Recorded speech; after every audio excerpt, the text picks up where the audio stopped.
When Colombian President Andrés Pastrana came to Washington this week, he asked for more help in his battle against Colombia's drug lords and also in his country's four-decade civil war. He got some promises of help at the White House Tuesday when President Bush pledged to increase legitimate commerce with Colombia and fight drug abuse at home.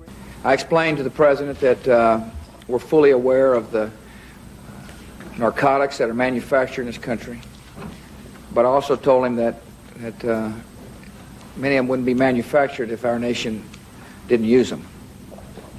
And we got to work together to not only help Colombia, but help our own country. But the U.S. declined an invitation to observe next week's peace talks between Colombia's government and the country's chief Marxist guerrilla group, known by its Spanish acronym, FARC.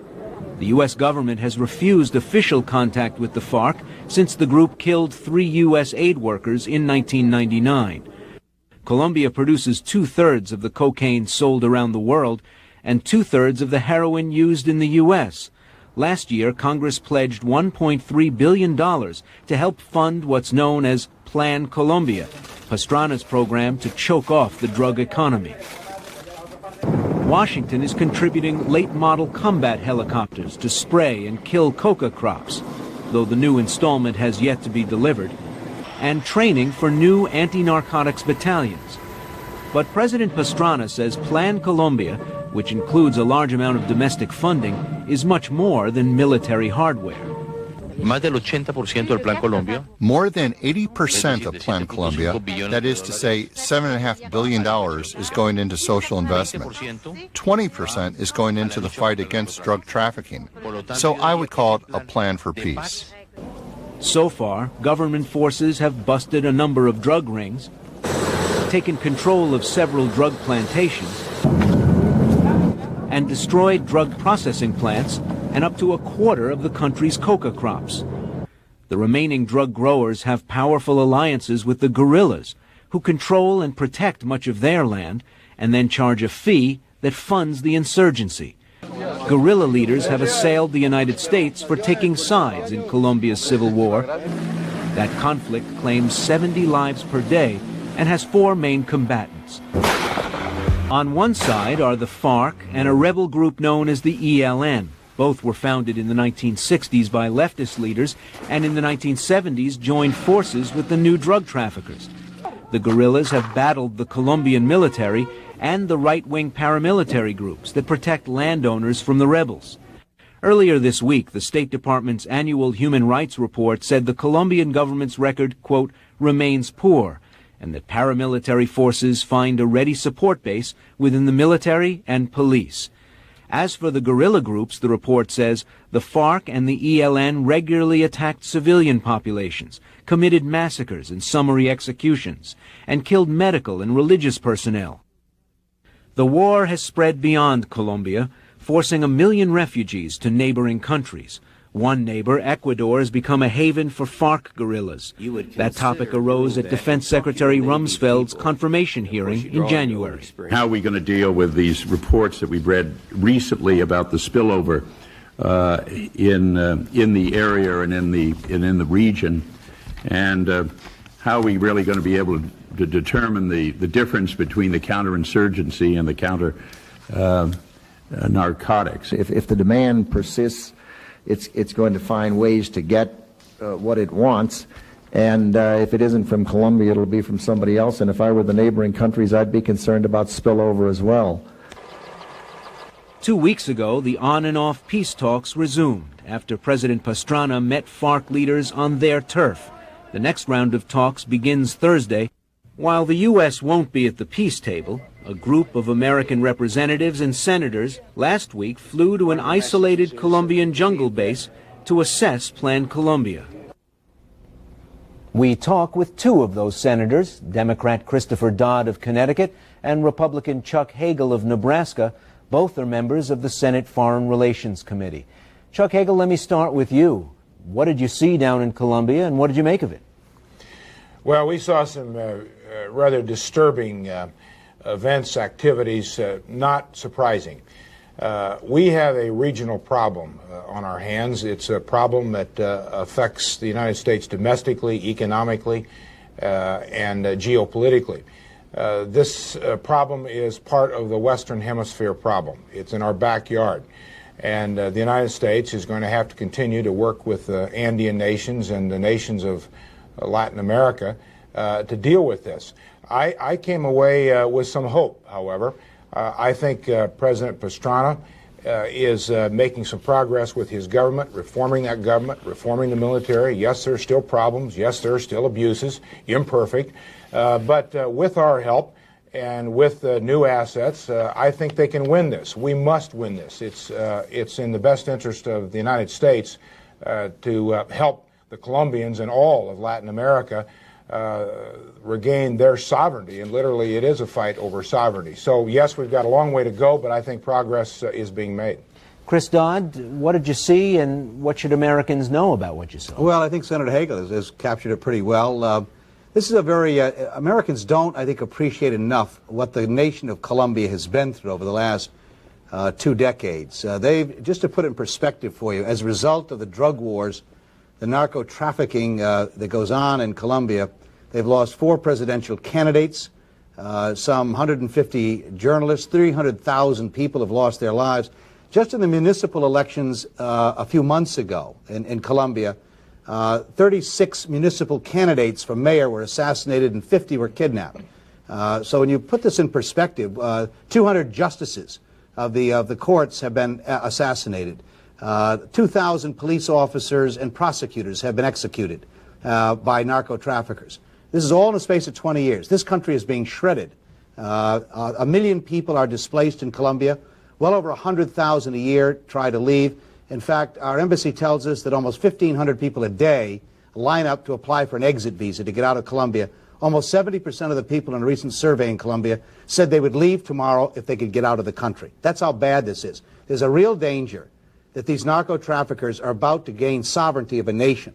And of course, given 16,000 people a year die in the streets of the United States and drug-related deaths, this is a massive consumption here in this country. We're contributing very directly with U.S. dollars, if you will, going back down to finance and subsidize and support this effort. Colombia is in real trouble, and it's spreading to Ecuador. It was in Bolivia. It's still in Peru to some extent. Brazilians are worried about it. The Venezuelans are worried about it. Transit points in Costa Rica and Panama and the Dominican Republic and other nations. This is a spreading cancer, and if we don't take it on aggressively, more aggressively here at home and abroad, it can get a lot worse. Senator Hagel, people staying at home in the United States could follow some of the bad news from Colombia in the newspapers. What are the kinds of things that you made sure you saw when you were down there to give you a feel for what's going on in the country? Well, Ray, we met with President Pastrana and his cabinet, his top military leaders. Then we got out into the country. We went down into a region of Colombia that the government has not controlled for many, many years, the Putumayo area. This is an area where the coca fields are everywhere.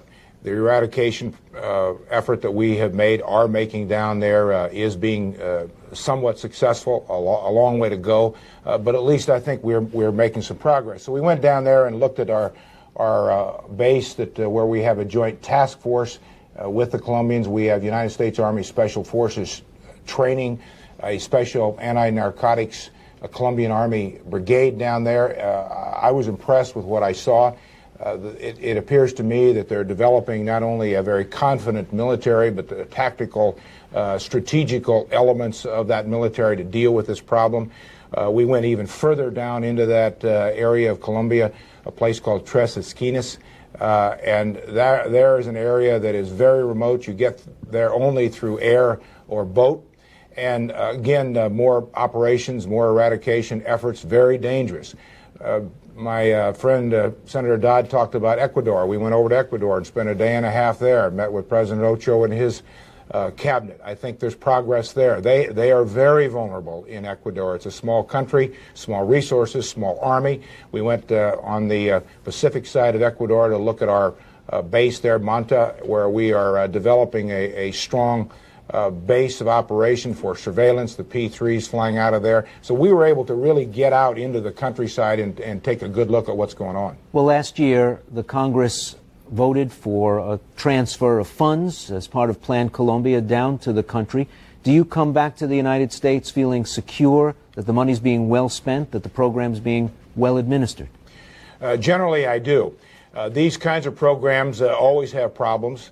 There are always concerns, there are always questions, but generally I am satisfied that we made the right decision.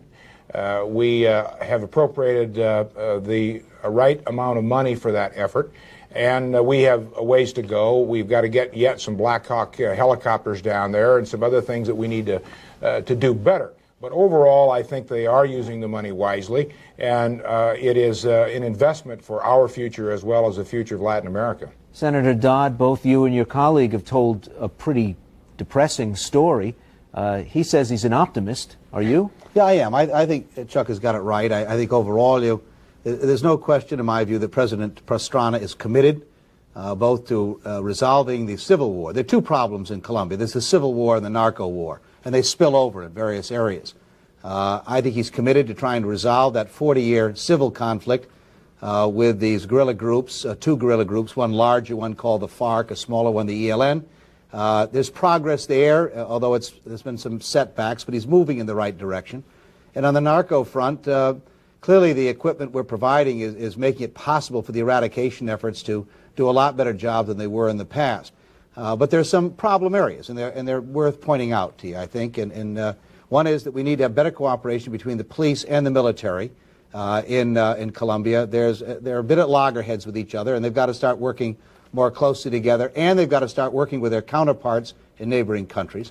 Number two, you've got a growing problem with the paramilitaries. Their numbers have now been growing to about 8,000 people in their ranks, many of them involved directly in the narco business, the narco trafficking.